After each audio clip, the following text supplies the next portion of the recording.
බුදුන් දෙසූ මඟ සත්‍යය සොයා ගිය අපේ කාලයේ මුනිවරයෙකුගේ ආවර්තන.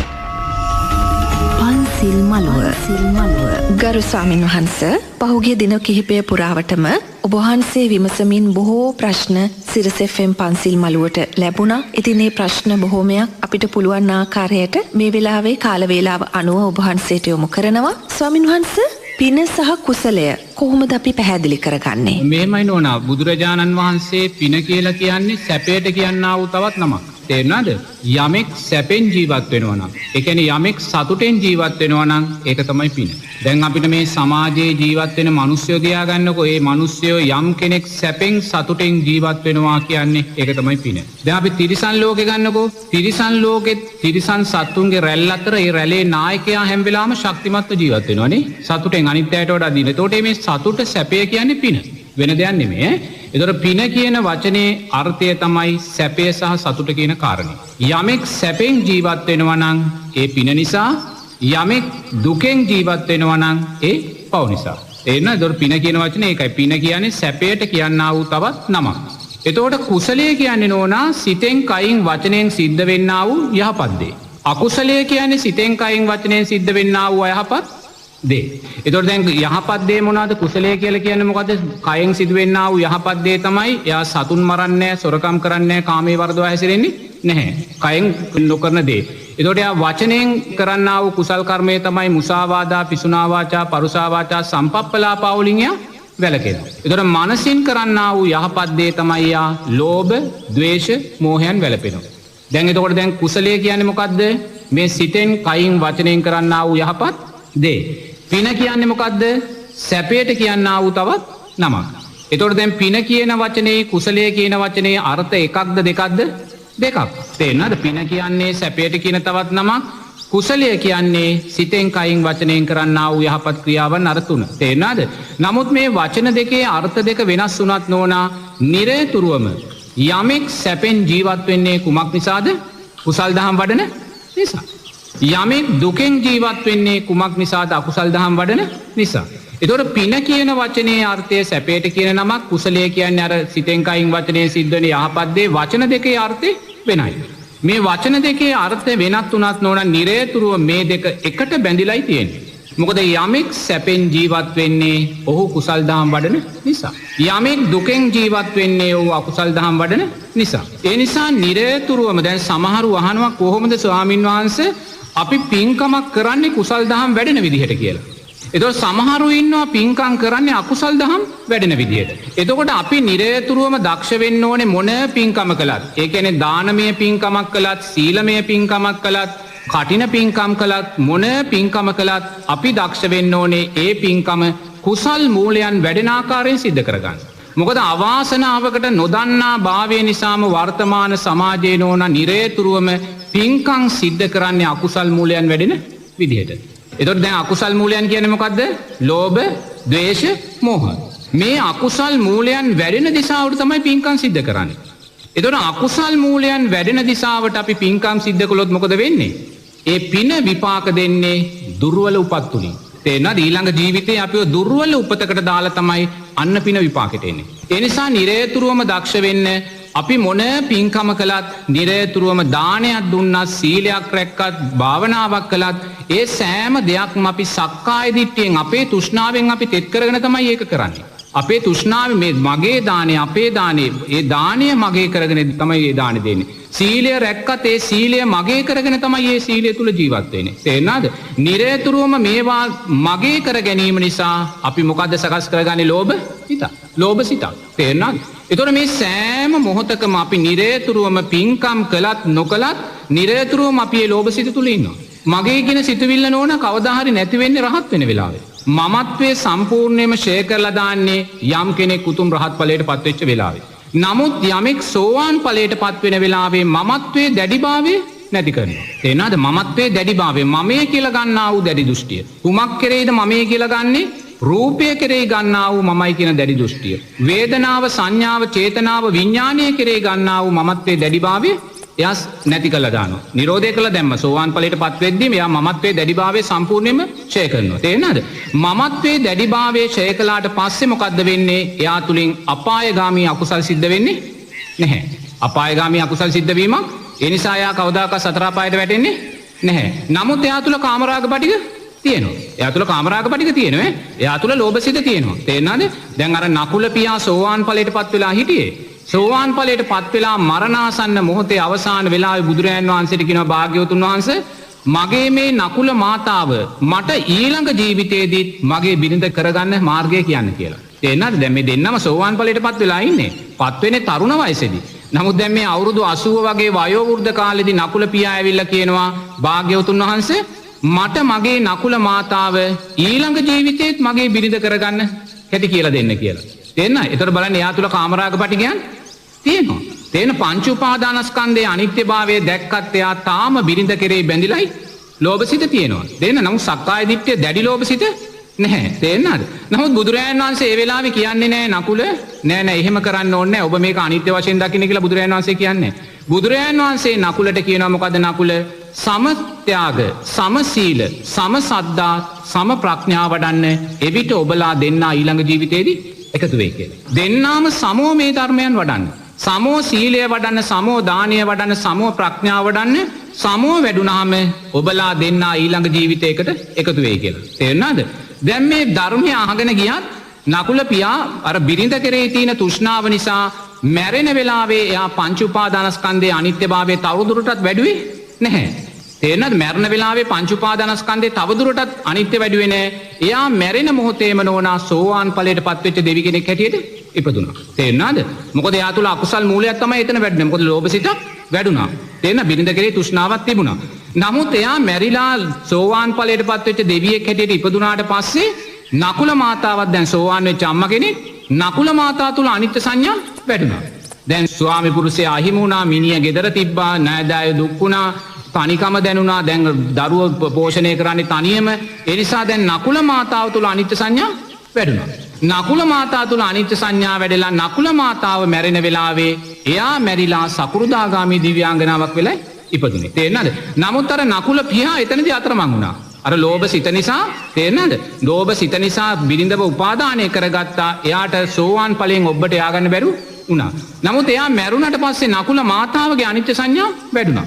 තේරෙනවද? වැඩෙද්දී නකුල මාතාව දිව්‍ය තලයේ උප්පත්තියක් ලබන්නේ සකුරුදාගාමි දෙවි කෙනෙක් හැටියට. තේරෙනවද? දැන් ඕනම දෙන්නෙක් නෝනා ජීවිතේ එකට ජීවත් වෙලා විවාහ ජීවිතයක් ගත කරලා වයෝ වෘද්ධ වෙලා ඉස්සෙල්ලාම මැරෙන කෙනාට අවාසියක් වෙනවා. තේරෙනවද? ඒක ධර්මතාවයක්.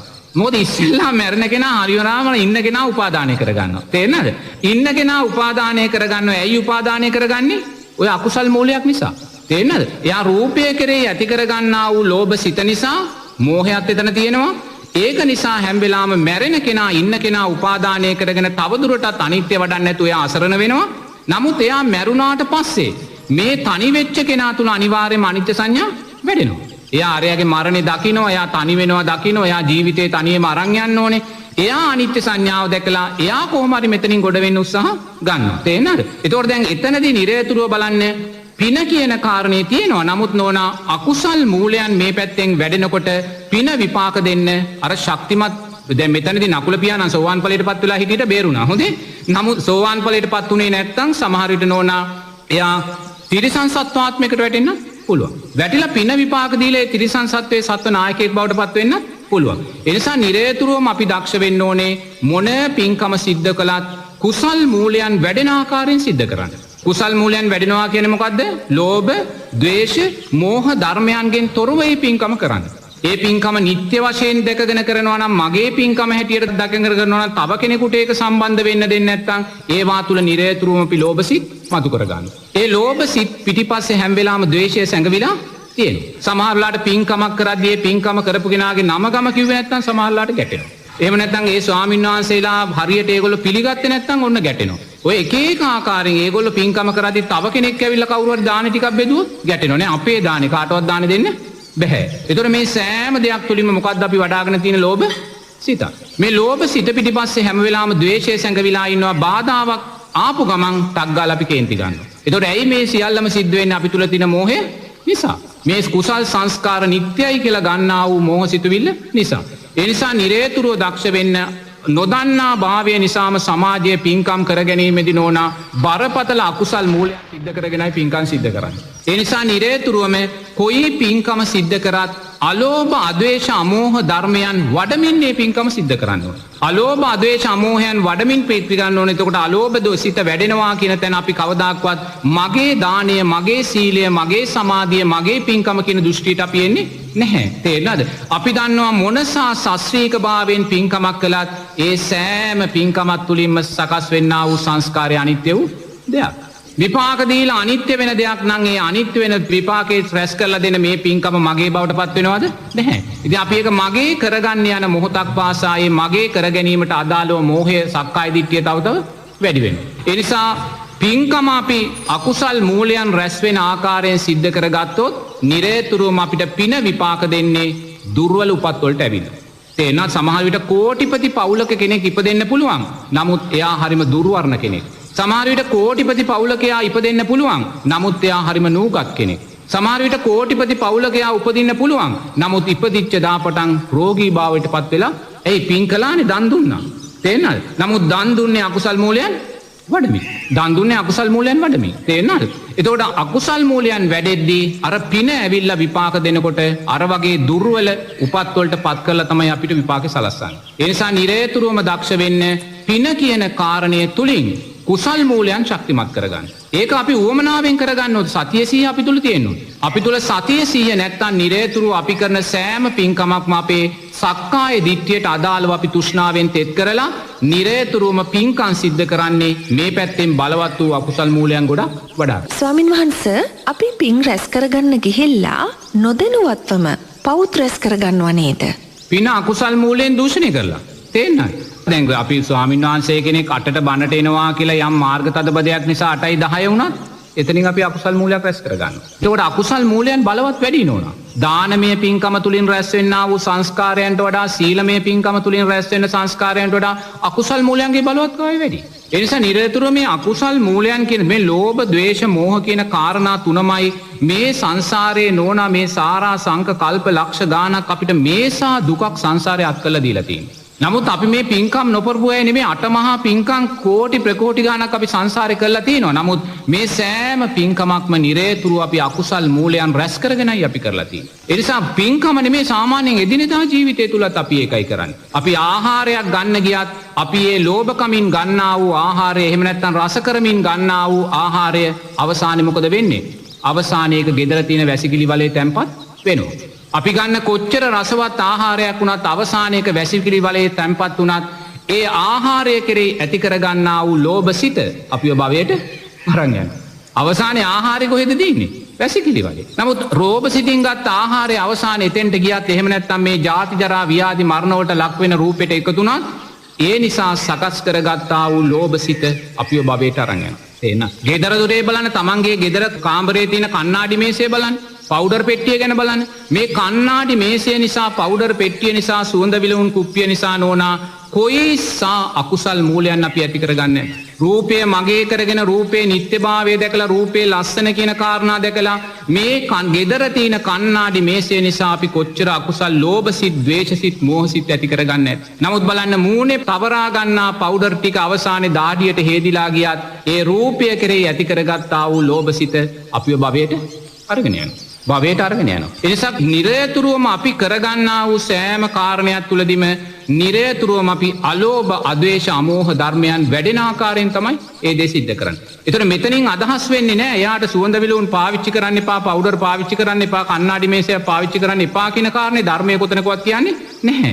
නමුත් නිරේතුරුවම අපි මේ රූපේ අනිත්‍යභාවය දකිමින් මේ ලස්සන වේවා, සුන්දරත්වය වේවා, මේ සංස්කාරයන්ගේ අනිත්‍යභාවය දකිමින් තමයි පාවිච්චි කරන්න ඕනේ. එම දකිද්දි මොකද්ද වැඩිලා තියෙන්නේ? අලෝභ, අද්වේෂ, අමෝහ. ඒ නිසා ජීවිතේ කොයි දෙයක් කරන්න. නමුත් කරද්දී නිරේතුරුව මේ රූප, වේදනා, සංඥා, සංකාර, විඥානයන්ගේ අනිත්‍යභාවය දකිමින් කරන්න කියලායි බුදුරජාණන් වහන්සේ කියන්නේ.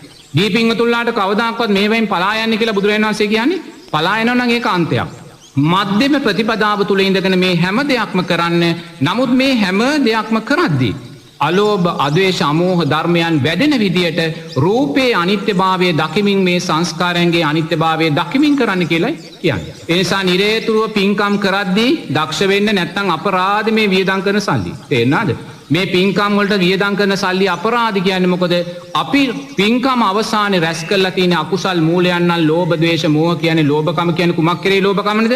රූපය කෙරේ තියෙන ආ ලෝභ සිත් ඇති කරගන්න. මම තමයි මේ විදිය දානයක් දුන්නේ. මම තමයි මේ විදිය පින්කමක් කළේ. මම තමයි මෙච්චර මේවට වියදම් කළේ. මෙහෙම කරලා වේදනාව කෙරේ හඳුනා ගැනීම කෙරේ රැස් වෙන්නා වූ සංස්කාර කෙරේ විඥානය කෙරේ ලෝභ සිත් ඇති කරගත්තත් මේ එකක්වත් නිට්ටයද අනිත්‍යද වෙනස් වෙලා යනවා. තේරෙනවද? කරු ස්වාමීන් වහන්ස යම් උතුම් ක්‍රියාවක් කරලා කෙනෙකුගේ හිත සතුටටපත් වෙනව නේද? ඒක තමයි පින.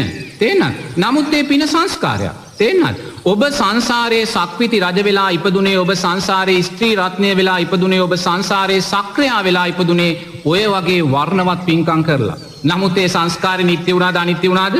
අනිත්‍යයි. ඒ නිසා පින්කම් කරලා සකස් වෙනේ ආස්වාද ජනක හිත හැම වෙලාවම අපි විදර්ශනා නුවණින් දකින්න ඕනේ. පින්කම් කරද්දී ආස්වාදයක් සකස් වෙනවා. ඒක පිනේ තියෙන ඵලයක්. දානයක් පූජා කරද්දී අපිට ඒ දානේ පූජා කරන මොහොතේම අපි තුල අපේ ශරීරයේ ප්‍රසන්න භාවයට පත් වෙනවා. අපේ ලේ ධාතුව පිරිසිදු වෙනවා. ඒ කියන්නේ අපේ ශරීරයට ආයුෂ වන්නේ සැපේ බලය. ඒක ධර්මතාවයක්.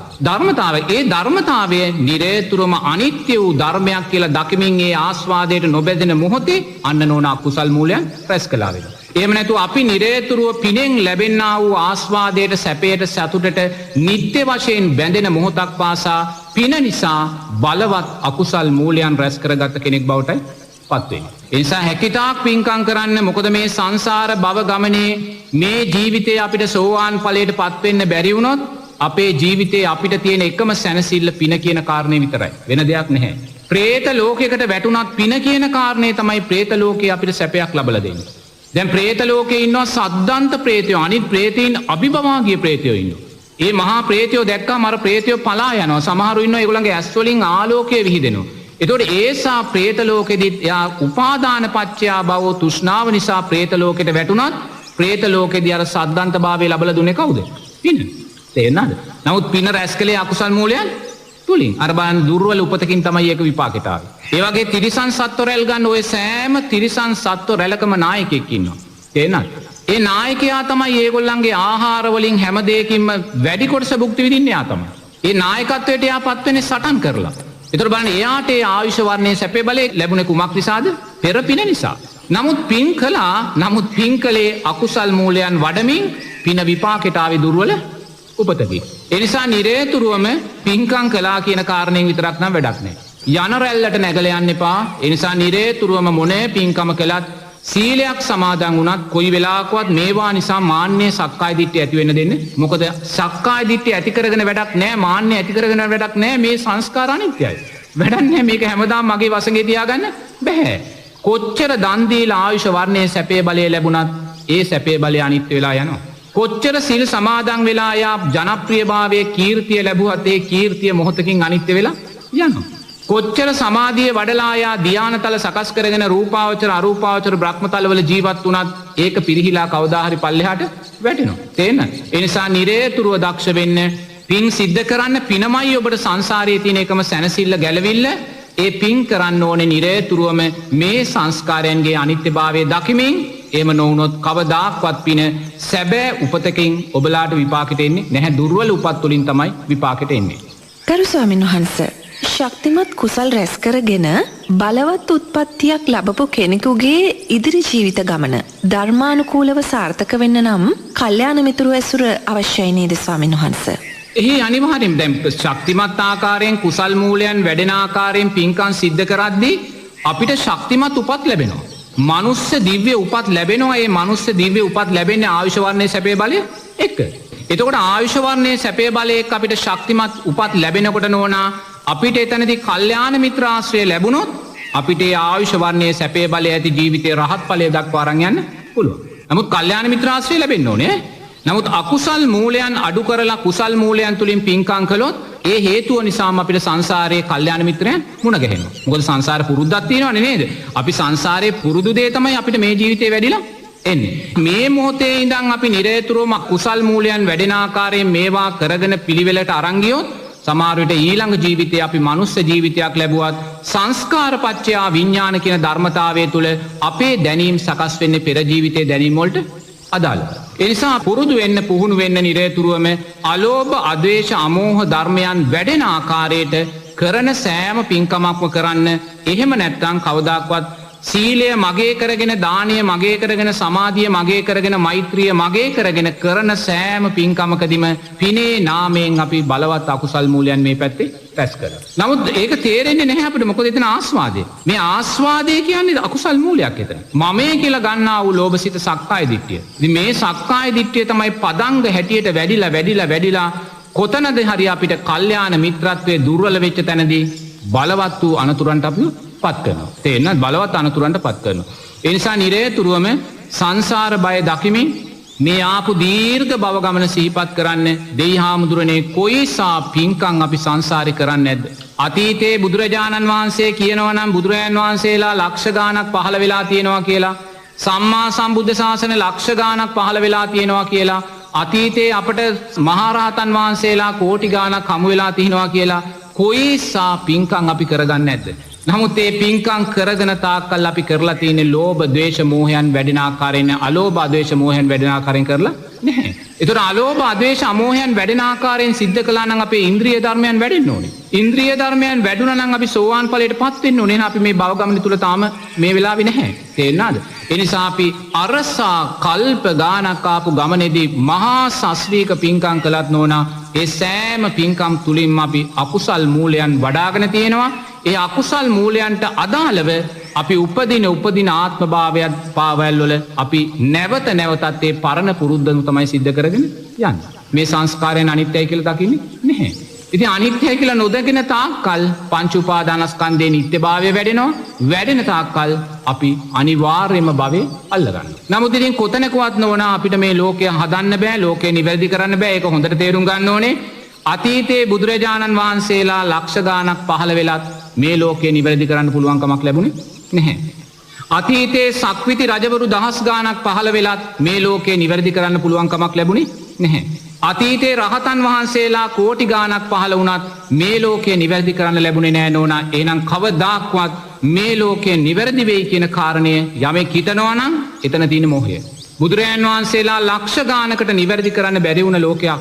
බුදුරජාණන් වහන්සේ ලෝකේ නිවැරදි කරන්න බැහැ කියලා කියද්දී නෑ ලෝකේ නිවැරදි කරන්න පුළුවන් කියන තැන ඉඳන් අපි තාමත් කල්ප ගානක් මෙරි ඉපදී දුකත් සමග යද්දී අපිට ලෝකේ නිවැරදි කරන්න බෑ කියපු බුදුරජාණන් වහන්සේලා රහතන් වහන්සේලා නිවි ගියා නේද?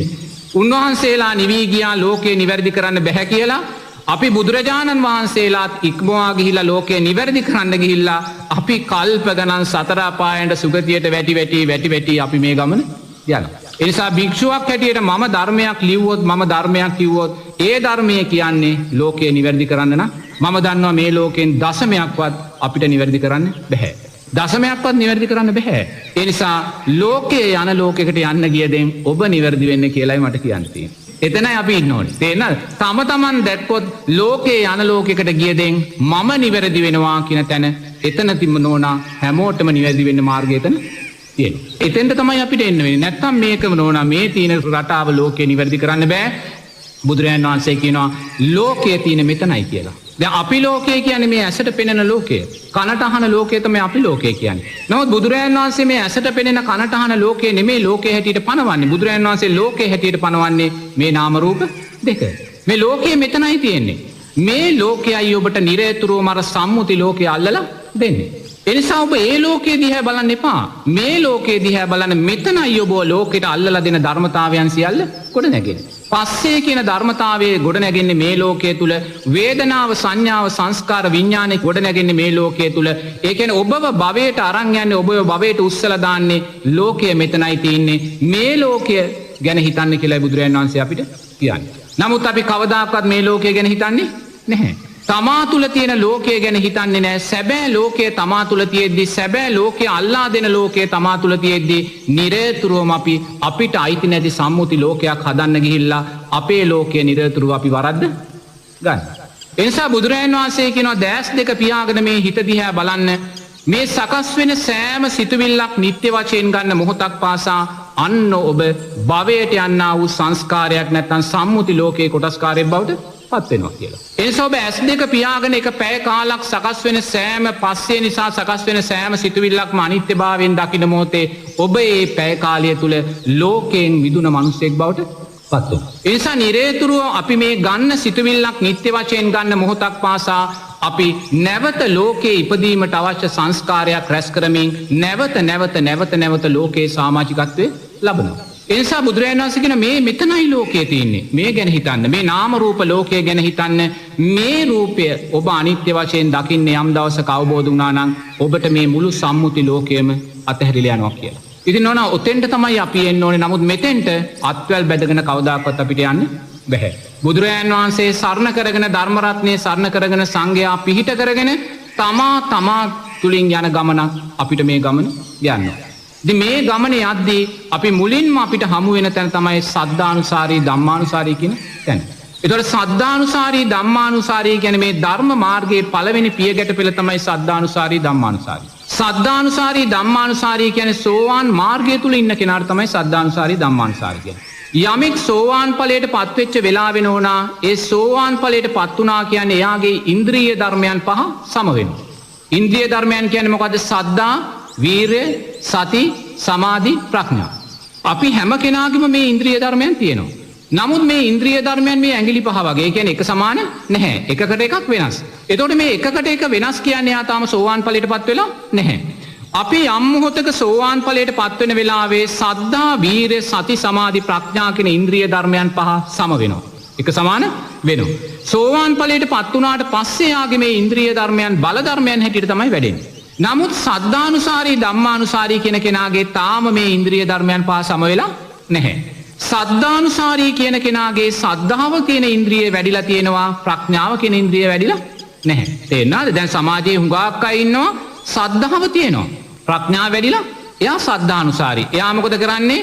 පින්කමක් කරලා, දානයක් දීලා, සීලයක් රැකලා සාදු සාදු මට නැවත දෙවියෙක් මිනිස්සෙක් වෙන්න ලැබේවා කියලා ප්‍රාර්ථනා කරනවා. ප්‍රඥාව තියනවද? නැහැ. සද්ධාව තියෙනවා. බුදුරජාණන් වහන්සේට වන්දනා කරනවා, මල් පාන් පූජා කරනවා, භාවනා කරනවා. මේ ඔක්කොම කරලා යා ප්‍රාර්ථනා කරන්නේ මෛත්‍රී බුදුරජාණන් වහන්සේ දැක නිවන් දකින්න කියලා. ප්‍රඥාව තියනවද? නැහැ. අන සද්ධානුසාරී. තේරෙනවද? ඇයි යාට ප්‍රඥාව නැත්තේ? සතිය සිහිය දුර්වලයි.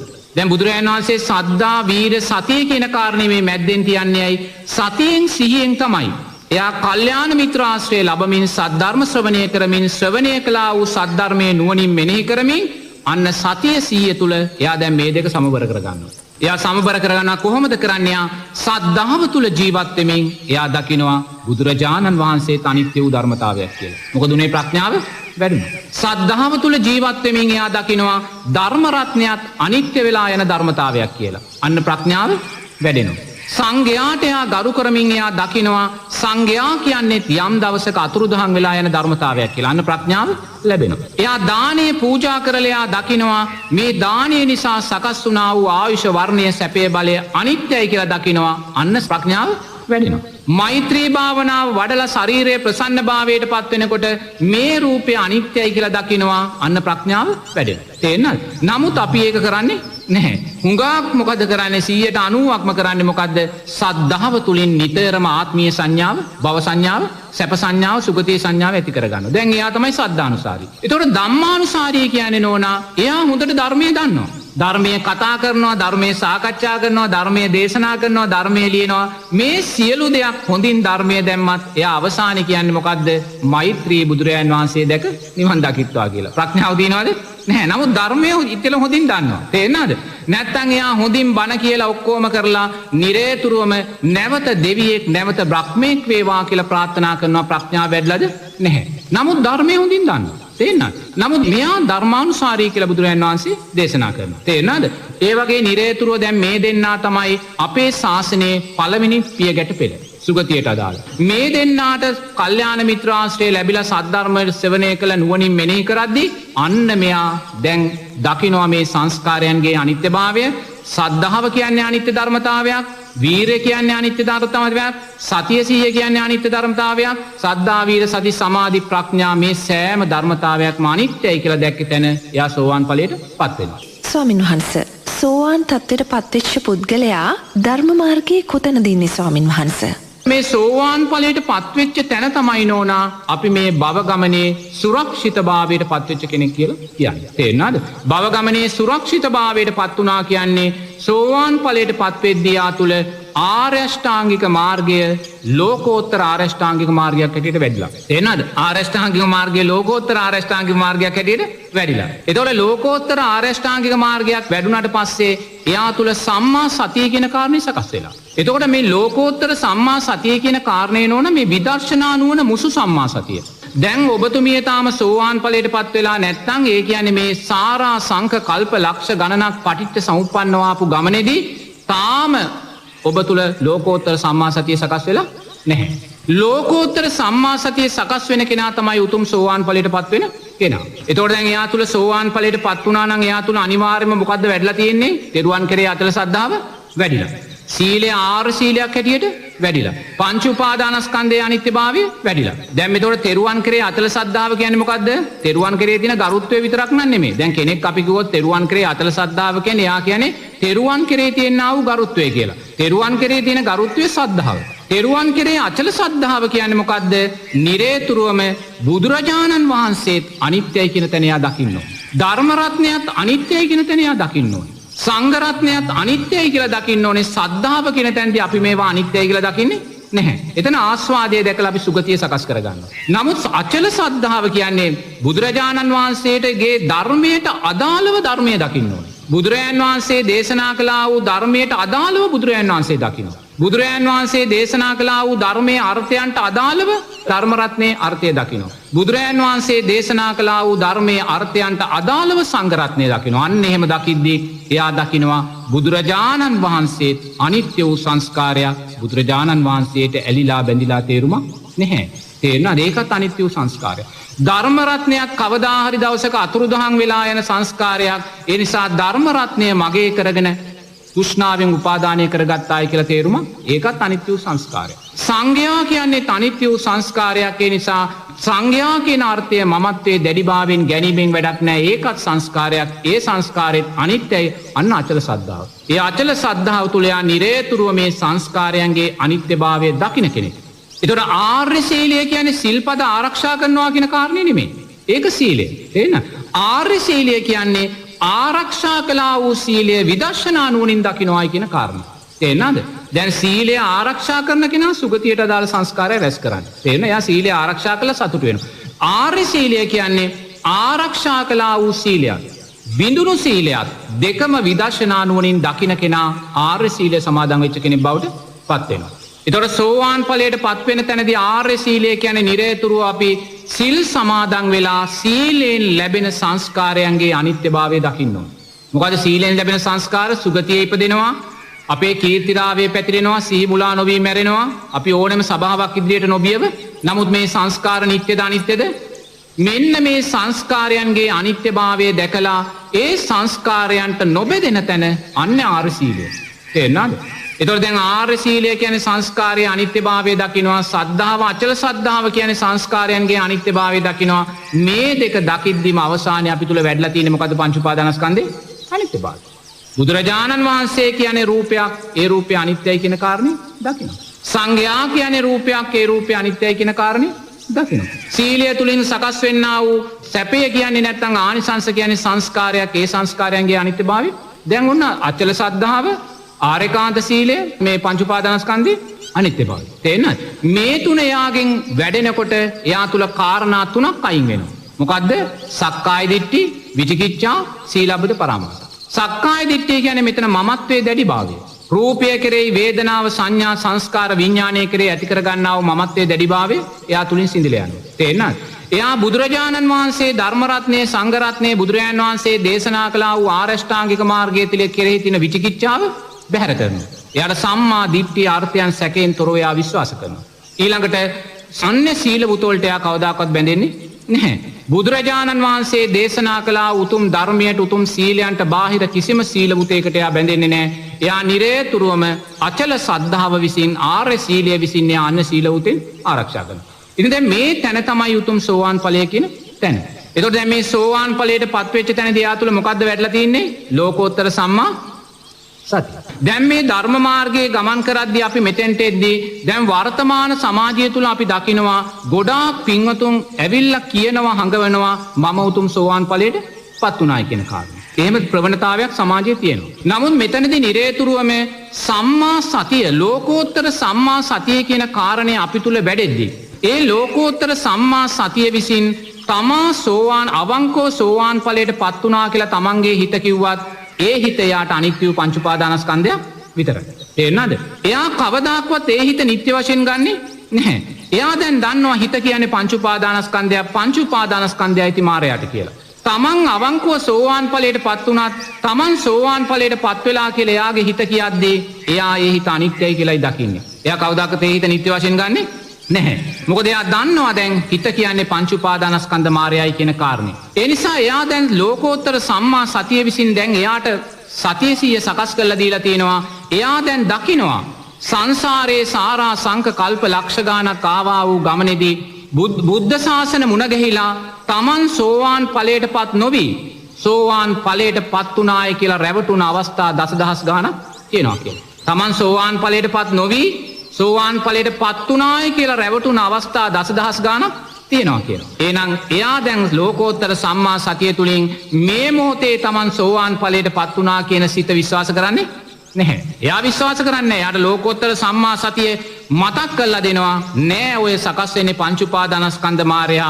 ඔය පංච උපාදානස්කන්ධ මායя කියන හිත සංසාරේ මාව සෝවාන් ඵලයට පත් වුණා කියලා දසදහස් වාරයකට වඩා මාව රවට්ටලා තිනවා කියලා. ඒ නිසා එයා තමා තුල සෝවාන් ඵලයට පත් වුණා තමා පත් වුණා කියලා හිත සකස් වුණාත් එයා තමා තුලින් තමා දකිනවා. ඒක සෝවාන් කෙනෙක්ගේ ලක්ෂණයක්. තමා තුලින් තමා දකිනවා තමා තමාට අවංක වෙමින්. මේක සෝවාන් ඵලයට පත් වෙච්ච කෙනෙක්ගේ ලක්ෂණයක්. ලෝකෝත්තර සම්මා සතියේ ලක්ෂණයක්. තමා තුලින් තමා දකිනවා තමා තමාට අවංක වෙමින්. දැන් වර්තමානයේ සමාජයේ හුඟක් අය තමා තුලින් තමා දකින්නේ තමා තවාට වංක වෙමින් අවංක වෙමින් නෙමෙයි. ධර්මානුකූලව අවංක වෙමින් නෙමෙයි වංක වෙමින් දකින්නේ. සෝවාන් ඵලයට පත් වුණ කෙනා තුල තියෙන ලක්ෂණයක් තමයි තමා තුලින් තමා දකිනවා තමා තමාට අවංක වෙමින්. දැන් එයාට සමන් සෝවාන් ඵලයට පත් වුණායි කියන චිත්තය දැන් එයා තමා තුලින් තමා නැවත නැවත දකිනවා තමා තමාට අවංක වෙමින්. කොහොමද දකින්නේ? එයා බලනවා තමා තුල තෙරුවන් කෙරේ අචල ශ්‍රද්ධාව සකස් වෙලා තියෙනවද කියලා. එයා බලනවා තමා බුදුරජාණන් වහන්සේ අනිත්‍ය වූ සංස්කාරයක් හැටියට දකිනවද කියලා. එයා දකිනවා නිරේතුරුවම ධර්ම රත්නය සංඝ රත්නයත් අනිත්‍ය වූ සංස්කාරයක් හැටියට එයා දකිනවද කියලා. එයා බලනවා තමා තුලින් තමා දකිනවා තමා තමාට අවංක වෙමින් මේ සෑම රැකින සිල්පදයක්ම මේ සෑම බිඳෙන සිල්පදයක්ම සංස්කාරයන් මේ සංස්කාරයන් අනිත්‍යයි කියලා තමා දකිනවද කියලා තමා තුලින් දකිනවා. ඒ වගේම රූප වේදනා සංඥා සංකාර විඥානයන්ගේ අනිත්‍යභාවය තමා තුලින් තමා දකිනවා. දැන් එයා දකිනවා තමා තුලින් එහෙම දකිනවා කියලා. නමුත් ඒ දකින හිතත් එයාට අනිත්‍ය වූ පංච උපාදානස්කන්ධය ඒ හිතත් එයා නිත්‍ය වශයෙන් ගන්නෙ නෑ. මොකද එයා දන්නවා සංසාරේ මාව මෙච්චර මේ හිත රවට්ටලා තිනවා කියලා. එයා නැවත තමා තුලින් ස්වයං පරීක්ෂණ කරමින් තමා තුලින් තමා දකිනවා තමා තමාට අවංක වෙමින් කියන කාරණේ නැවත දකිමින් එයා යම් මොහොතක තීරණයකට එනවා මම නැවත සතර පායට වැටෙන්නේ නැහැ. ඒ කෙරේ විශ්වාසය තුල ඇති වෙනවා. නමුත් ඒ හිතත් එයාට අනිත්‍ය වූ පංච උපාදානස්කන්ධය විතරක්මයි. ඒ හිතත් එයා නිත්‍ය වශයෙන් ගන්නෙ. එයා නිත්‍ය වශයෙන් ගත්තනම් එයා තම පංච උපාදානස්කන්ධය අනිත්‍ය වශයෙන් දැකලා නැහැ. ඒ කියන්නේ සෝවාන් ඵලයට අදාළ සංස්කාර රැස් වෙලා නැහැ. ඒ නිසා නිරේතුරුවම මේ භව ගමනේ අපි යම් සුරක්ෂිතභාවයක් අපිට ලැබෙනවා කියන්නේ බුදුරජාණන් වහන්සේ කියනවා මෙන්න මේ උතුම් සෝවාන් ඵලයේ කියන තැනටපත් වුණොත් විතරයි. ඒතර බුදුරජාණන් වහන්සේ මේ සෝවාන් ඵලයට පත්වීම කියන තැන තියෙන මේ උතුම් උත්තරීතර භාවය මෙන්න මේ වගේ උපමාවකින් කියනවා. යම් මිනිස්සෙක් ඉන්නවා. ඒ මිනිස්සයා ඇවිල්ලා ඔබට කියනවා මං දවසට ඔබට කසපාරවල් 300ක් ගහනවා කියලා. කසයක් ගෙනල්ලා ඇවිල්ලා කියනවා මං ඔබට දවසට කසපාරවල් 300ක් ගහනවා. මේක උපමාවක්. දවසට කසපාරවල් 300ක් ගහමින් අවුරුදු 300ක්ම මං ඔබට ගහනවා. ඒ කියන්නේ දවසට කසපාරවල් 300 බැගින් අවුරුදු 300ක් ගහලා ඔහු කියනවා අවුරුදු 300 ගෙවුන දවසේදීම මං ඔබට සෝවාන් ඵලය දෙනවා කියලා. බුදුරජාණන් වහන්සේ කියනවා ඔබ ඒ දුක විඳලා සෝවාන් ඵලය ගන්න කියලා. ඔබ ඒ දුක විඳලා සෝවාන් ඵලය ගන්න කියනවා. මොකද ඔබ සෝවාන් ඵලයටපත් නොවුනොත් නෝනා නිරයේ එක දවසක අපි විඳින දුක අර අවුරුදු 300ක් කසපාරවල් ගහලා දුකන විදිහට වඩා වැඩි වෙනවා. නිරයේ එක දවසක් අපි විඳින දුක. ඒ නිසා බුදුරජාණන් වහන්සේ එතෙන්දී සෝවාන් ඵලයට අදාළ වේ උපමාව තුලින් අපි දකිනවා යමෙක් සෝවාන් ඵලයටපත් වුණා නම් බුදුරජාණන් වහන්සේ කියනවා මහ පොළවෙන් පස් අහුරක් අරගෙන ඒ සෝවාන් ඵලයටපත් වුණ කෙනාට තව විඳින්න තියෙන දුක මේ අතේ තියෙන පස් ප්‍රමාණයටයි කියන්නේ. එයා විඳා වූ දුක මහ පොළවේ තියෙන පස් ප්‍රමාණයට කියලා. ඒතකොට එහෙනම් බලන්න සෝවාන් ඵලය කියන කාරණේ නෝන අපිට මේ විහිළුවෙන් තහළුවෙන් එහෙම නැත්නම් ආස්වාදයෙන් ගන්න පුළුවන් සරල දෙයක් නෙමෙයි. ඒ නිසා අපි සෑම කෙනෙක් තුළම මේ උතුම් සෝවාන් ඵලයට අදාළ ධර්මතාවයන් සැඟවිලා තියෙනවා. නමුත් ඒ සැඟවිලා තියෙන අතීත කුසල් සංස්කාර නිරේතුරුව මේ ආස්වාදය විසින් අපිව මුලා කරලා දාලායි තියෙන්නේ. ඒ නිසා නිරේතුරුව ධර්ම මාර්ගය තුලින් පින් කරමින් පින තුලින් කුසල් දහම් වඩමින් ඒ කුසල් දහම් වල සංස්කාරයනොත් අනිත්‍ය වශයෙන් දකිමින් ඔබ තුල සැඟවිලා තියෙන උතුම් සෝවාන් ඵලයට අදාළ ධර්මතාවයන් තමා තුලින් තමා දකිමින් තමා තමාට අවංක වෙමින් අර ලෝකෝත්තර සම්මා සතිය තුල තියෙන උතුම් ලක්ෂණයන් තුලින් දකින්න ඒ දකින වෙලාවේ ඔබ නිරේතුරුව හිතන්න මට සම්මා සම්බුද්ධ ශාසන ලක්ෂ ගාණක් මුණ ගැහිලා තියෙනවා. ඒ මුණ ගැහුණු සම්මා සම්බුද්ධ ශාසනවල මම සෝවාන් ඵලයටපත් නොවි සෝවාන් ඵලයටපත් වුණා කියලා රැවටිලා මම උතුම් සම්මා සම්බුද්ධ ශාසන ලක්ෂ ගාණක් අහිමි කරගෙන තියෙනවා. නමුත් මේ ශාසනය මම අහිමි කරගන්නේ නැහැ කියන තැනට එන්නේ. ගරු ස්වාමීන් වහන්සේ පුද්ගලයෙක් දන් දෙනකොට තමන් සතු සියල්ල දන් දීමට පෙළඹීම අපි කොහොමද බුදුදහමට අනුව ස්වාමීන් වහන්සේ පැහැදිලි කරගන්නේ? මෙහෙමයි නෝනා බෝධිසත්වයන්ගේ චර්යාව තමයි ඒක. බෝධිසත්වයෝ දාන පාරමිතාව පුරනකොට ඒ බෝධිසත්වයන්ට අදාළ දේ තමයි සියල්ල දන් දෙනවායි කියන කාරණය. නමුත් ගිහි පින්වතුන්ලාට කොතනකවත් නෝනා එහෙම කියන්න බෑ. කවුරු හරි කිව්වොත් එහෙම ස්වාමීන් වහන්සේ මගේ අතේ මුදල් නැහැ මම මගේ දීපල විකුණලා මේක කරනවා කියලා ඒකයි තියෙන්නේ මොහෙට. ඒකයි තියෙන්නේ මොහෙට ධර්මයට අදාළ නැහැ. නමුත් එයා බෝධිසත්ව සංකල්පයේ පුරණ කෙනෙක් නම් අනාගතේ බුදු වෙන්න ප්‍රාර්ථනා කරන කෙනෙක් නම් එහෙම කළාට ප්‍රශ්නයක් නැහැ. තේරෙනවද? නමුත් ඉන් මෙහා ගිහි ජීවිත ගත කරන භවයේ සැපේ ප්‍රාර්ථනා කරන මේ ජීවිතේ සෝවාන් ඵලයේ ප්‍රාර්ථනා කරන කෙනෙකුට නෝනා බුදුරයන් වහන්සේ කොතනකවත් නෝනාව බඩගින්න තියලා දන් දෙන්න දරුවාව බඩගින්න කියලා දන් දෙන්න කියලා කියන්නේ නැහැ. තේරෙනවද? බුදුරයන් වහන්සේ එතනදී හම්බු කරන එක කොටස් පහකට බෙදන්න කියනවා. තේරෙනවද? අපි කියමු රුපියල් 100ක් හම්බු කරනවා නම් ඒක කොටස් පහකට බෙදන්න. ඒකෙන් කොටස් දෙකක් තමන්ගේ ව්‍යාපාරයට යොදවන්න. ව්‍යාපාරයේ නැවත ශක්තිය උදෙසා ව්‍යාපාරයට ආයෝජනය කරන්න කියනවා. එතකොට එක කොටසක් තමන්ගේ පාරිභෝජනයට ගන්න එක කොටසක් ඉතිරි කරන්න අනිත් කෙන පින්දහම් කරන්න කියලා තමයි දේශනා කරන්නේ. තේරෙනවද? ඒ නිසා කොතනකත් ඕනෝනා අපිට අපේ හම්බු කරන ධනයට ඒ සාධාරණයක් නොවන ආකාරයෙන් දන් දෙනවායි කියන කාරණයෙන් අපේ ආර්ථිකය බිඳ වැටෙන්න පුළුවන්. ඒ ආර්ථිකය බිඳ වැටුනොත් අපේ පෞල් ජීවිත බිඳ වැටෙන්නත් පුළුවන්. මේ සියල්ල බිඳ වැටුණාට පස්සේ අනිවාර්යයෙන්ම නෝනා අපිට ධර්මයක් කලකිරෙන්න පුළුවන්. ඔක්කොම දැන් බිඳ වැටුණානේ. දැන් එක නෝනා කෙනෙක් මට ඇවිල්ලා කියනවා ස්වාමීන් වහන්සේ බලන්න එයා රජයේ ආයතනයක වැඩ කරන්නේ ඒ නෝනා ආයතනයේ ලොකු මහත්තයාට ගොඩාක් දොස් කියනවා. තේරෙනවද? ඉතින් මං ඇහුවා ඇයි පුතේ කිව්වහම එයාට පින්කමකට යන්න අවසර දීලා නැහැ. ඉතින් මං ඇහුවා දැන් පින්කම කවදාද තිබ්බේ? පින්කම තියෙන්නේ සතියේ දවසක. ඉතින් නෝනා සතියේ දවසක පින්කම් දාගෙන ආයතනයේ ලොකු මහත්තයා නිවාඩු දුන්නේ නැහැ කියන කාරණේදී නෝනා අපිට ඒක වැරදි කියන්න බෑ. ආයතනයක් කියන්නේ මොකක් හරි රාජකාරියක් නේද? ඒතකොට ඒ රාජකාරියේ තැනදී ඒ මහත්තයා පින්කමට නිවාඩු නොදුන්නා කියන කාරණේදී ඒ මහත්තයාට නම් අපිට දොස් කියන්න බෑ. අපි දක්ෂ වෙන්න ඕනේ පින්කමක් කරනවා නම් නිවාඩු දවසක යොදාගන්න. නැත්තම් හවස 5න් පස්සේ යොදාගන්න. ඒ වගේ නිරේතුරුවම අපි මේවා අන්තයට ආයුතු නැහැ. තේරෙනවද? අන්තයට ආයුතු නැහැ. මොකද නිරේතුරුවම කොතන හෝ බිඳ වැටීමක් සිද්ධ වුණොත් කොතන හෝ කලකිරීමක් සිද්ධ වුණොත් අවසානයේ ධර්මයේ කෙරෙහිත් අපි කලකිරෙන්න පුළුවන්. තේරෙනවද? ධර්මයේ කෙරෙහිත් කලකිරෙන්න පුළුවන්. ඒ නිසා බුදුරජාණන් වහන්සේ දේශනා කළ තියෙන ආකාරයට අපි යමක් හම්බ කරනවා නම් ඒ හම්බ කරන එකෙන් ඒ අදාළ කොටස දන් සඳහා දන් පැන් සඳහා පූජා කරන්න. එහෙම පූජා කරද්දී තමන් දක්ෂණං අහිමත් දන් දෙන්න යන්න ඕනේ නැහැ. තේරෙනවද? තමන්ගේ බිරිඳව සතුටෙන් තියෙන මොහොතක් පාසා තමන් තව කෙනෙකුට දානයක් දුන්නා. සතුට කියන දාණය දුන්නා. තමන්ගේ දරුවාට යුතුයකම් පක්ෂය හරියට ඉතුරු කරලා ආදරයෙන් සලකනකොට තමා දරුවන්ට දානයක් දෙන්නේ. ඒක තමයි ලෝකයේ ශ්‍රේෂ්ඨම දාණය. තව කෙනෙක් සතුටු කරනවා. තේන තමන් අම්මා තාත්තාට වෙන්න තියෙන යුතුයකම් ඉටු කරලා තමන්ගේ අම්මා තාත්තාව සතුටෙන් තියෙන මොහොතක් පාසා ඒක නෝනා අපි පිනුළු වෙන දානයක් දෙනවාට වඩා බලවත් වූ ශක්තිමත් තැනක්. ඒ නිසා නිරේතුරුවම සල්ලි වියදම් කරන්න ප්‍රශ්න තියෙනවා නම් දාන දෙන්න ඒක ප්‍රශ්නයක් නෑ. තමන් හැම වෙලාවෙම සුවපත් වේවා කියන චිත්තයකින් ඉන්න ඊට වඩා දානයක් මේ ලෝකෙට නැහැ. තමන් හැම වෙලාවම කෙනෙක් එක්ක hina වෙලා ඉන්න සතුටෙන් ඉන්න තවත් කෙනෙක්ගේ සැපය දැකලා සතුටු වෙන්න මේ සෑම වෙලාවකදී නෝනා ඒ මිනිස්යාට අපි ශක්තිමත් ආයුෂ වර්ණයේ සැපේ බලයේ කියන දානයක් දුන්න කෙනෙක් බවට පත් වෙනවා. ඒ වගේම අපේ ජීවිතේටත් අපි මේ මොහොතේම ආයුෂ වර්ණයේ සැපේ බලය එකතු කරගන්න. නේ? කෙනෙක්ට සුවපත් වේවා කියලා කියන මොහොතේ තමාත් ආයුෂ වර්ණයේ සැපේ බලය එකතු කරගන්නවා. ඒ සුවපත් වේවා කියලා අහපු කෙනාත් ඒක සැපේ බලය එකතු කරනවා. නමුත් දානයක් දුන්නත් ওই ටික නෙවෙන්නේ නේද? දානයක් දුන්නත් ওই ටික වෙන්නේ. ඒ නිසා දන් දෙන්න බැහැයි කියන කාරණේ ගැන එච්චර දුක් වෙන්න ඕනේ නැහැ. නමුත් දක්ෂ වෙන්න ඕනේ. තීන කෙනාට වඩා නැති කෙනායි දන් දෙන්න ඕනේ. ඒක හොඳට තේරුම් ගන්න ඕනේ. තීන කෙනා දන් දෙන්නේ යාට ආයුෂ වර්ණයේ සැපේ බලය තියෙන නිසා ආයුෂ වර්ණයේ සැපේ බලය යාට ලැබුණේයි පෙර ජීවිතේ දානේ නිසා. එතකොට මේ ජීවිතේ අපි රෝගී කෙනෙක් වේවා, යාචක කෙනෙක් වේවා, දුප්පත් කෙනෙක් වේවා, නිරේතුරුවම ඒගොල්ලෝ අනුන්ගේ දානයන් ලබන්න තමයි බලාපොරොත්තු වෙන්නේ. තේරෙනවද? ඒගොල්ලෝ දන් දෙන්න ඕනේ කියන කාරණේ හිතන්නේ නැහැ. එතකොට වර්තමාන සමාජයේ දන් දෙන්න ඕනේ තීන අය නෙමෙයි.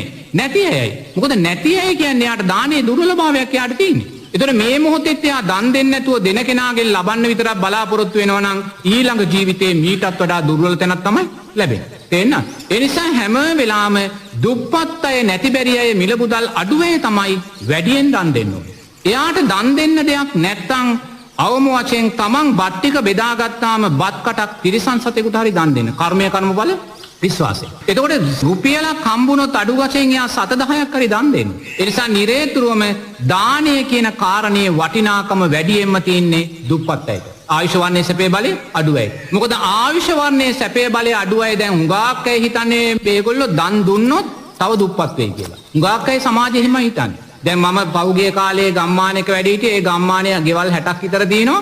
නමුත් මම මාස 3ක් වැඩ හිටියත් මට මතකයි ගෙවල් 5ක් විතර කවදාකවත් පින්ඩපාතයක් බෙදුවේ නැහැ. නමුත් ගේ ඉස්සරහා ගිහලා හිටගෙන ඉන්නවා. නමුත් කවුරුත් එළියට එන්නේ නැහැ.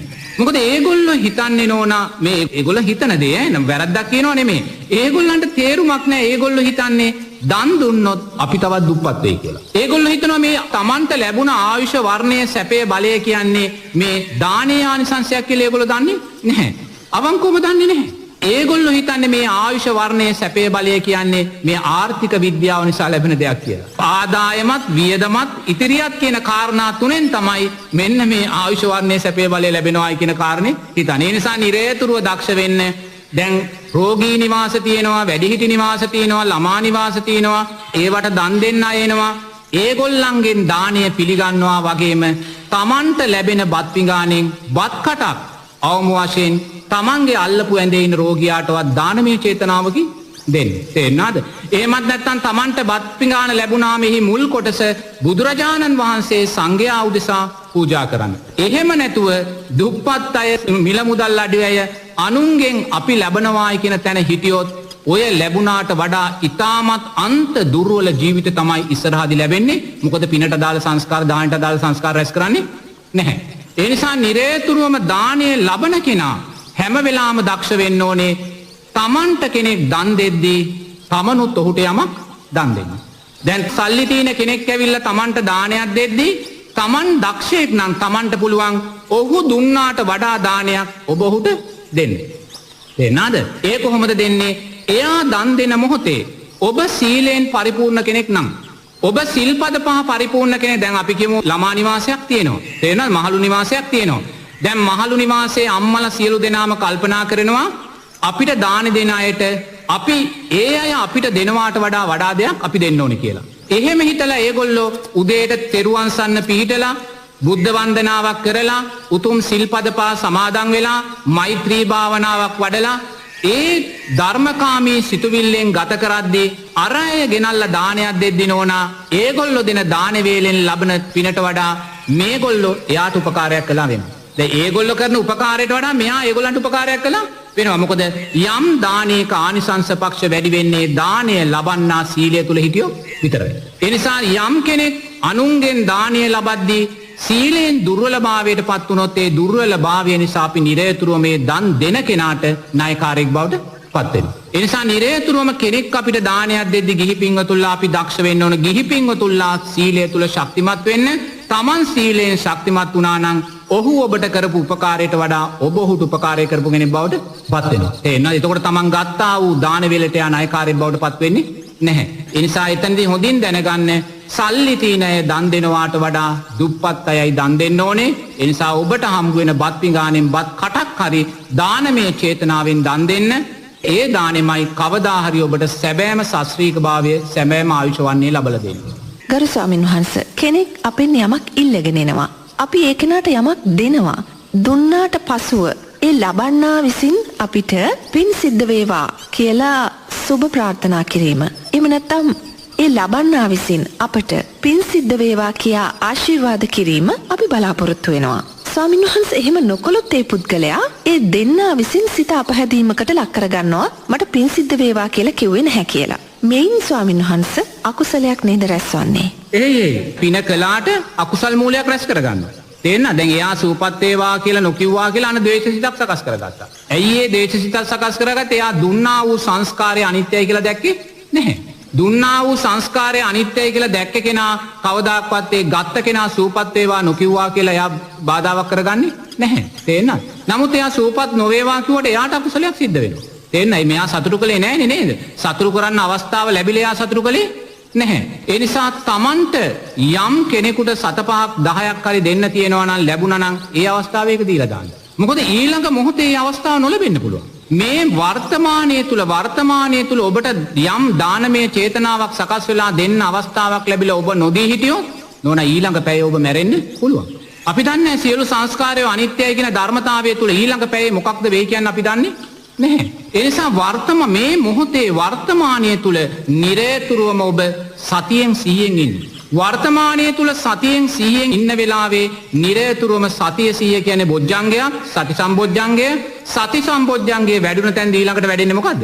ධම්මවිජය බොජ්ජංගය. අන්න දැන් Taman සතියෙන් 100න් ඉන්නවා නම් මේ සංස්කාරයන්ගේ ස්වභාවය දකිමින් අන්න ඔබ තුල සතිය 100 නිසාම වැඩෙනවා ධම්මවිජය බොජ්ජංගය කියන්නේ ධර්මයට අදාළව යා ලෝකයේ දකිනවා. තේන්න ධර්මයට අදාළව ලෝකයේ දකිද්දියා දකිනවා සංස්කාරයෝ අනිත්‍යයි ඊළඟ නිමේෂයේදී මගේ ජීවිතේ නැති වෙන්න පුළුවන්. ඒ නිසා මේ වෙලාවේ මගේ ළඟට ආපු යාචක මහත්තයාට මම මේක දීලා ඉවර කරන්න ඕනේ කියලා. දැන් ධම්මවිජය බොජ්ජංගේ වැඩෙනවා ඈ. ධර්මවිජය බොජ්ජංගේ වැඩුණේ ඇයි? සති සම්බොජ්ජංගේ වැඩුණ නිසා. ධම්මවිජය බොජ්ජංගේ වැඩෙනකොට එයා දන්නවා තමා ඉදිරියේ ඉන්න යාචක මහත්තයෙක් වුණත් මේ යාචක මහත්තයා සංසාරේ මට දසදහස් වාරයක් මගේ තාත්තා වෙලා තියෙනවා කියලා. මේ යාචක මහත්තයා සංසාරේ මට දසදහස් වාරයක් මගේ අම්මා වෙලා තියෙනවා කියලා. මේ යාචක මහත්තයා සංසාරේ මට දසදහස් වාරයක් මගේ බිරිඳ ස්වාම්පුරුෂයා දරුවෙක් මුණුබුරෙක් වෙලා ඉන්නවා කියලා. ඒ වගේම එයා දකිනවා මං ජීවිතේ සෝවාන් ඵලයටපත් නොවුනොත් ඒ මහත්තයා සෝවාන් ඵලයටපත් වුණොත් තවත් සංසාරයේ දසදහස් වතාවක් මේ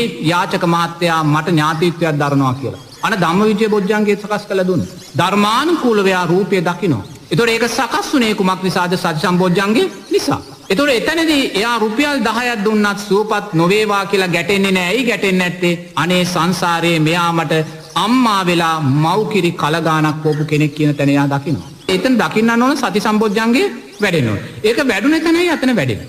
සතිය 100 දුර්වල කෙනා රුපියල් 100ක් යාචක මහත්තයාට දීලා රුපියල් 10ක අකුසල් කරගන්න. ඒ නිසා එතන සතිය 100 සම්බොජ්ජංගේ තමයි නෝන ධර්මවිජය බොජ්ජංගේ වඩවන්නේ. ධර්මවිජය බොජ්ජංගයි වීර්ය බොජ්ජංගේ තව දන් දෙන්න හිත සලස් කරලා දෙනවා.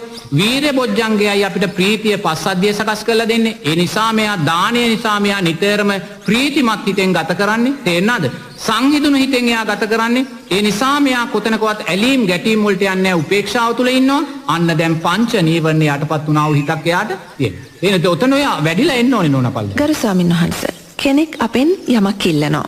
අපි ඒ පුද්ගලයාට කිසිම දෙයක් දෙන්නේ නැහැ.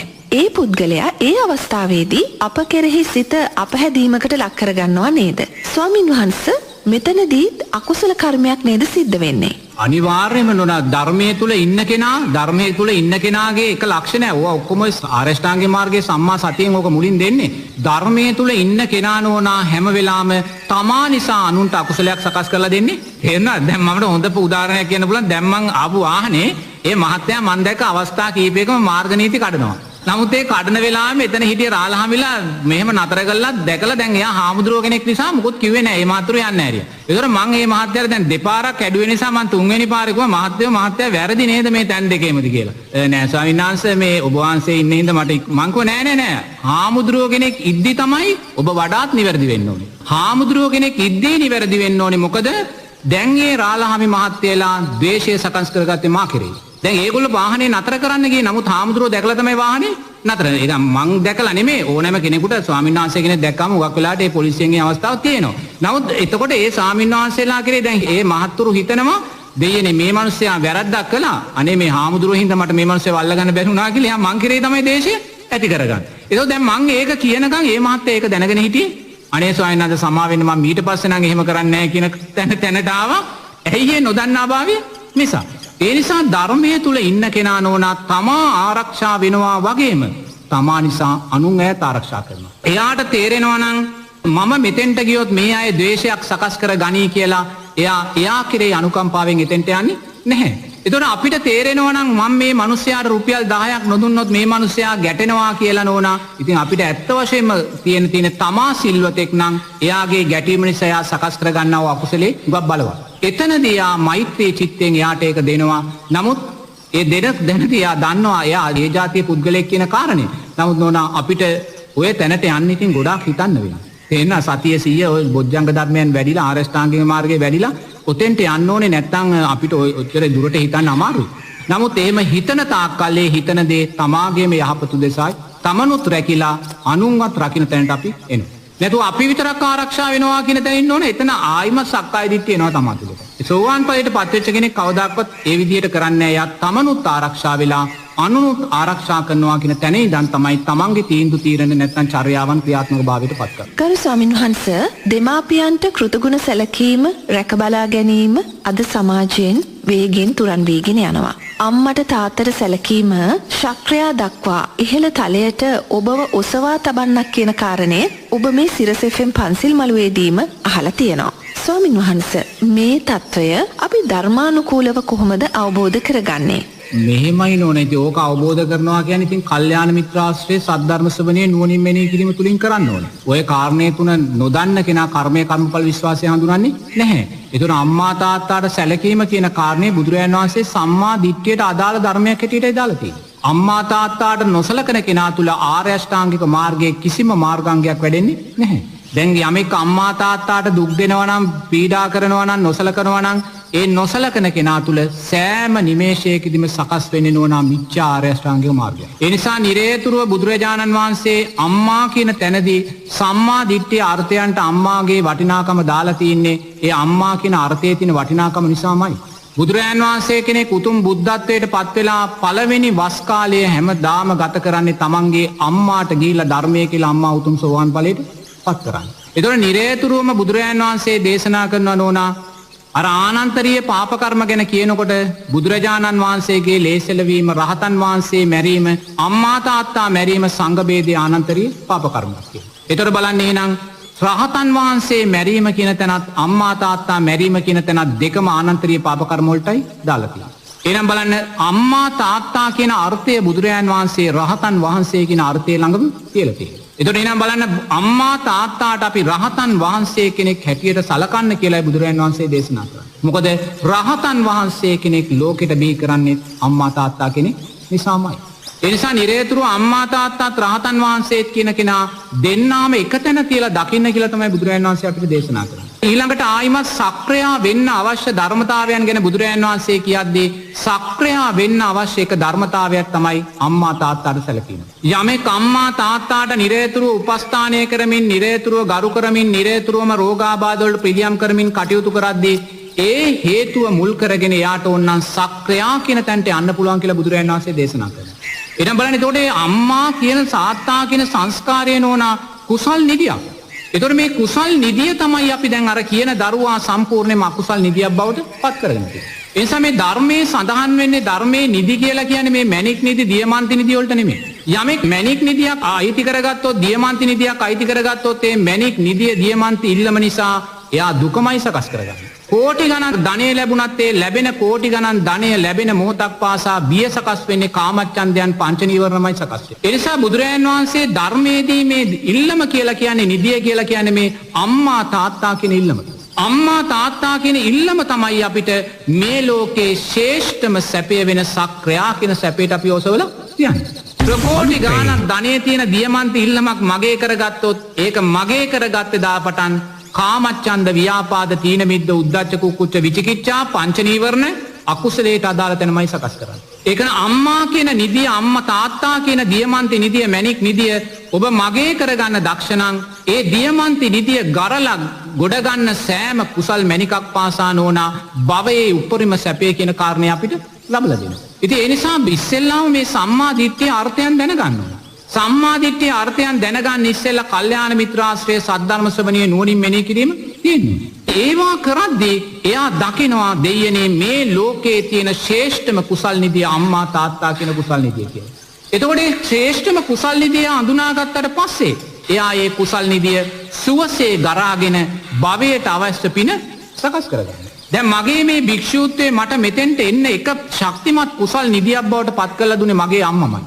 මගේ අම්මා මැරිලා අවුරුදු 1කමාරකින් වගේ තමයි මම පැවිදි වෙන්නේ. මගේ අම්මා අවුරුදු 8ක් අංශභාගය හැදිලා හිටියා. එයාට ඇවිදින්න බෑ මේ අතයි කකුලයි සම්පූර්ණයෙන්ම අප්‍රාණිකයි.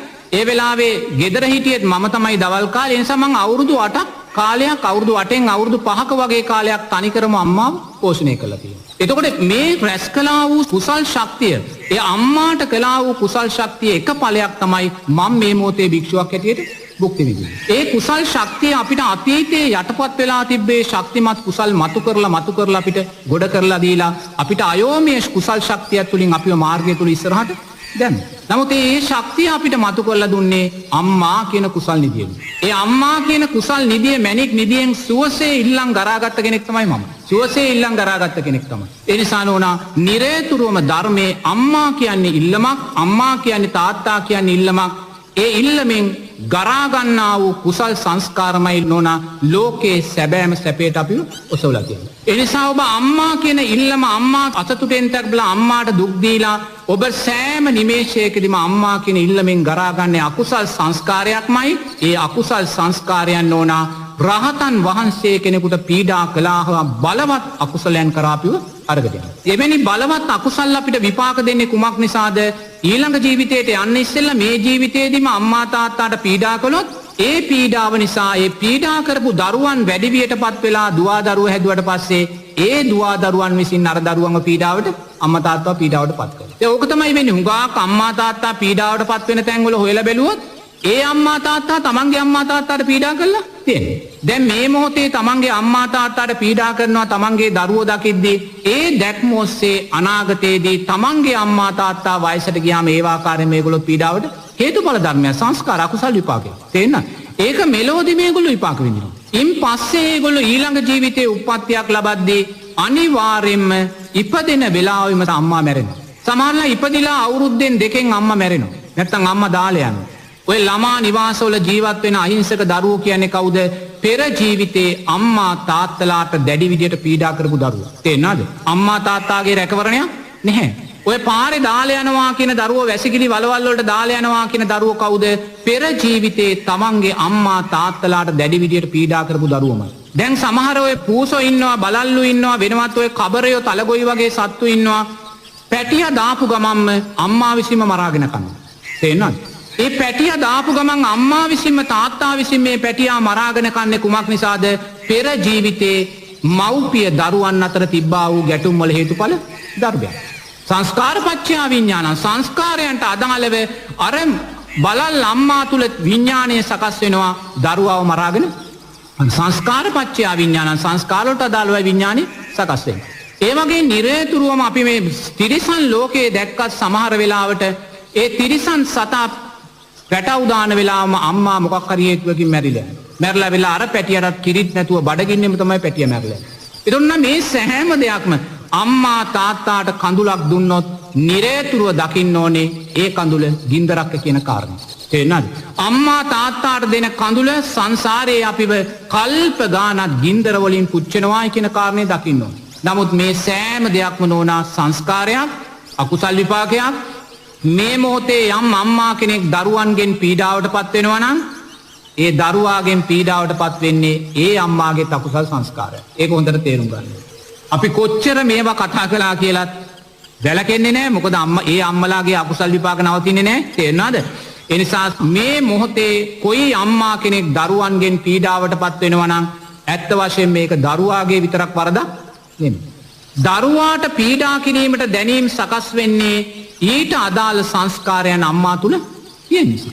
එයා මේ ජීවිතේ අම්මා තාත්තාට සලකන්න පුළුවන්. නමුත් පෙර ජීවිතේ ඊට අදාළ සංස්කාර තියෙනවා. ඒ නිසා නිරේතුරුවම මේවා නෝනා අපි කතා කළා කියන තැනින් කවදාකවත් මේ ප්‍රශ්නේ විසඳෙන්නේ. ඒකයි මං කිව්වා අපිට ලෝකේ හදන්න බෑ. මේවා දැකලා මේවා කමටහනක් කරගෙන ධර්මානුකූලව ජීවිතේ දැකලා අපි මේවැයින් මිදෙන්න ඕනේ කියන කාරණේ සකස් වෙනවා. ඉතින් ඒවාට අපිට මේ ජීවිතයේ අධ්‍යාපන පුරුදු විතරක් වැඩක් නැහැ නෝනා සාංශාරික පුරුදුත් අපිට තියෙන්න ඕනේ. ඒ සාංශාරික පුරුදු විසිනුයි මේ ජීවිතේ අපිට ඒ පුරුදු සකස් කරලා දෙන්නේ. සාංශාරික හුරුවක් නැත්තම් කවදාකවත් කොච්චර අපි ඉගෙනුවත් නෝනා අපිට කවදාකවත් මේවා සකස් වෙන්නේ නැහැ.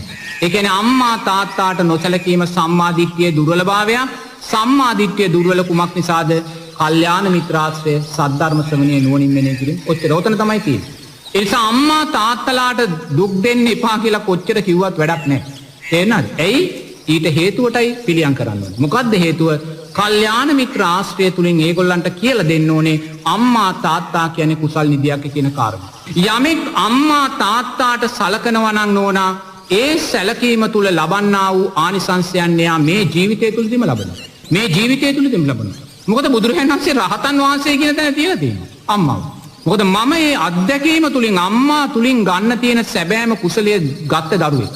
මම අත්දැකීමක් තුලින් මං කියන්නේ. මේ කුසල් නිදිය කවදාකවත් අකුසල් නිදියක් බවට පත් කරගන්න. ඒ නිසා මේක සුවසේ ගරා ගන්න ලැබෙන අම්මාගේ කඳුළු බින්දුවක අම්මාගේ මුත්‍රා බින්දුවක අම්මාගේ මුත්‍රා තැවුණු රෙද්දක නෝනා සක්‍රියා වීමට අවශ්‍ය සාධක තියෙනවා. නමුත් අපි ඒ සාධක නෙලාගන්නේ නැහැ.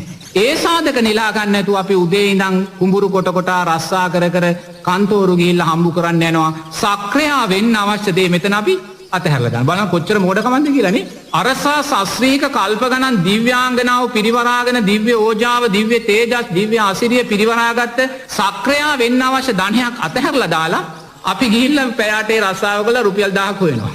තේරුණාද? අරසා දෙයක් ගෙදර තියෙනවා. නේ? අරසා ශාස්ත්‍රීය සැපයක් ගෙදර තියෙනවා. එයි මේක දකින්නේ නැත්තේ සම්මාදිට්ඨිය දුර්වල.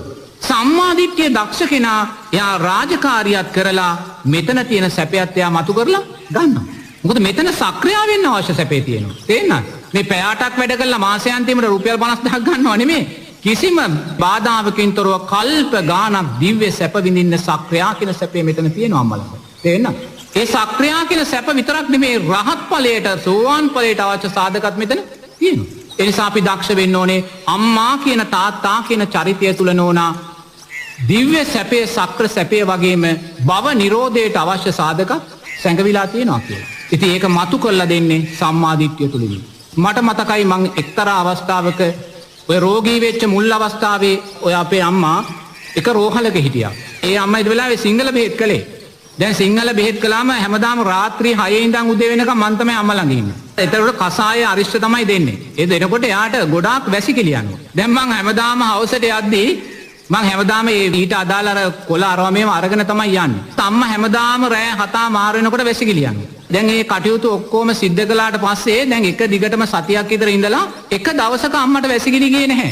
නමුත් නෝනා මට ඒ වැසිකිලි නොගියාය කියන කාරණය මට දැනුනේ නෝනා මගෙන් අවුරුද්දක් යමෙක් වැඩ අරගෙන පඩි නොදී මාවේ එළෙව්වහම ඇතිවෙන්නා වූ දැනීමක් තියනවාද මට එදා දැනුනේ එහෙම දැනීමක්. තේරෙනවද? මොකද මං ඒ තුලින් ඒ සා කුසල් ආස්වාදයක් ලැබුවා. මට මතකයි එක රාත්‍රියකට ඒ අම්මර කසාය බීම නිසා රැට 5 වතාවක්වත් මුත්‍රා කරනවා. ඒ මුත්‍රා කරන පාරක් පාසා ඇඳට දාලා තියෙන රෙද්ද තෙමෙනවා.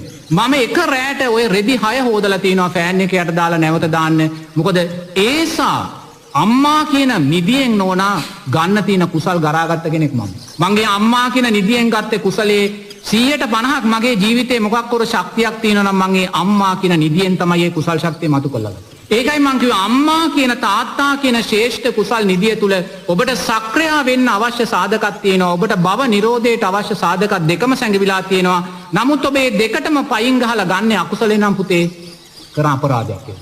තේරෙනවද? ඒක අපරාධයක්. ඒ නිසා නිරේතුරු ඔබ දක්ෂ වෙන්න අම්මා කියන්නේ රහතන් වහන්සේ කියන අර්ථය ළඟ තිබ්බ අර්ථයක්මයි බුදුරජාණන් වහන්සේ. ඒ නිසා අම්මාට රිදවන කෙනා රහතන් වහන්සේ කෙනෙකුට රිදවීම නිසා සකස් වෙන සංස්කාරයන් ලබන්න සංසාරي බලාපොරොත්තු වෙන්න ඕන.